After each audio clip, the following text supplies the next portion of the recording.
So, naghahanap kayo ng ADB na babagay sa inyo pero wala kayong budget.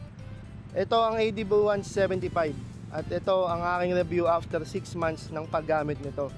Ano nga ba yung mga likes natin, dislikes, at syempre, i-disclose natin dito kung ano yung common issue nito na lagi kong nababasa sa page. So tara, ito ang taste ride.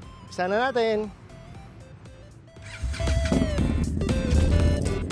So ano ba ang mga gusto natin dito sa ADB 175? Una, syempre yun, yung ating seat height.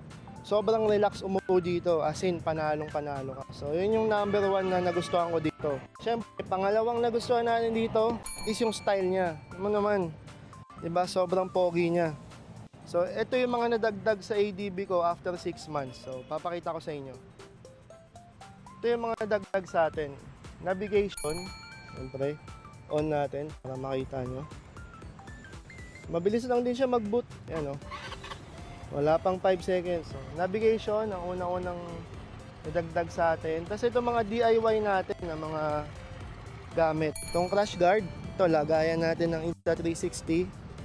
At syempre, itong windshield extender. Yan. Ito, plastic lang.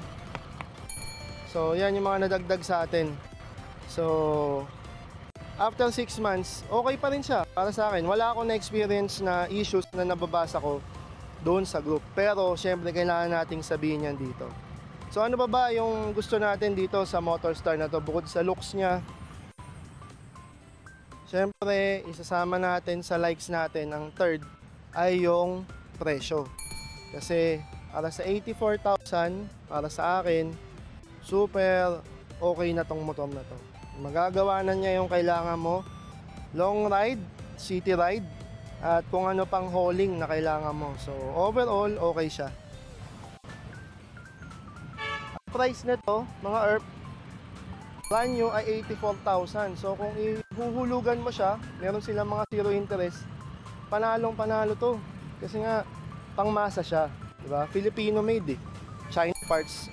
Madaling masira o siguro depende talaga sa paggamit mo, pero yung iba natachambahan talaga na pagkabili pa lang sira na. Pero sana under warranty pa sila, diba? So mapunta naman tayo sa mga madaling masira dito sa Motorstar na to. So ito, number 1, exposed yan, oh. Nakikita niyo yung wire na yan. Yung iba tinatakpan yan. Nakikita niyo na ba yan? Exposed, diba? Pag nabasa yan, posible rin pagsimulan ng sira.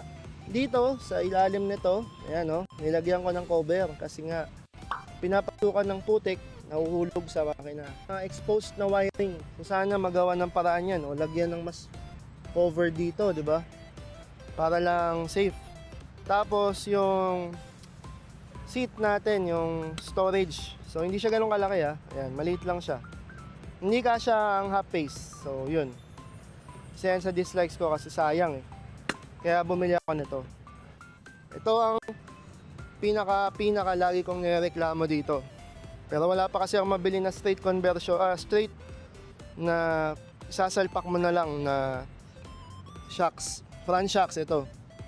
Nagpa-repack na ako, nagpagawa ako, nagpa-tune ako niyan, pang PCX na tune yan. Medyo gumanda siya. Pero hindi pa rin ako kontento. So ito, binili ko lang din to sa Lazada. Tapos itong shock sa likod, yung iba, yung mga ginagamit sa negosyo, hanap buhay, ayan. Palitan nyo rin kung gusto nyo kasi hindi siya ganun katigas. Pero para sa akin kasi okay yung likod, sa harap lang ako nagkakaproblema. Ano pa ba yung mga common issues natin dito? So, sa group, ang madalas na kino-complain nila is ayaw mag-start. So, tayo naman, sa ito pa, diba? Ayan. One click pa tayo sa ngayon, pero yung iba ayaw na. Bakit? Starter. Number 1 na nasisira sa kanila kagad. Hindi ko rin alam kung bakit.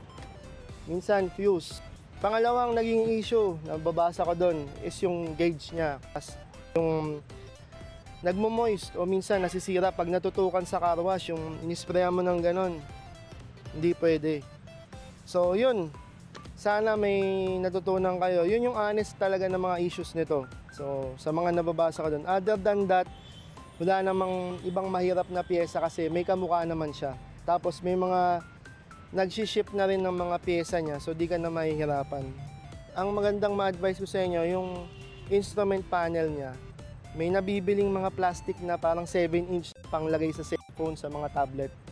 May gumawa na so gagayahin ko rin yun para iwas sa pagbasa ng panel natin.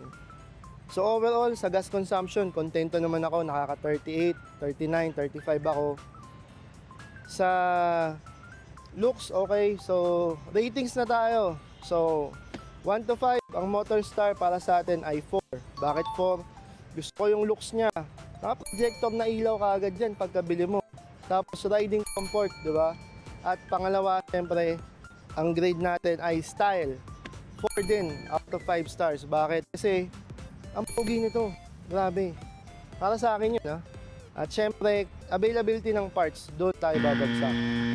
2.5 o 3 out of 4 stars. Ay, out of 5 stars. 2.5 to 3 out of 5 stars lang mga ERP. Kasi, puro conversion ang mga parts natin, sa totoo lang. So, kailangan honest tayo sa mga gantong bagay para sa mga future na bibili rin. So, kung meron akong na-miss na mga naging issue ng MotorStar ADB 175, pwede nyo rin ilagay dyan sa comment section para maging out of din yung mga future na bibili nito. So far sa akin, naka 2,300 kilometers na ako. Wala pa naman ako ng mga issue na yon. Ginawa ko lang talaga nung pagkabili ko is change oil. Then nilulub ko yung susian, yung mga wiring, nilalagyan ko yun ng parang protectant. Kasi nga, talagang prone siya sa ganon. So yung O2 sensor pala, pag nabasa yun sa tambucho, medyo nagiging issue din siya sa iba. Nag-check engine yun, pero nawawala pagka umandam na. So yun lang mga ERP, sana may natutunan kayo.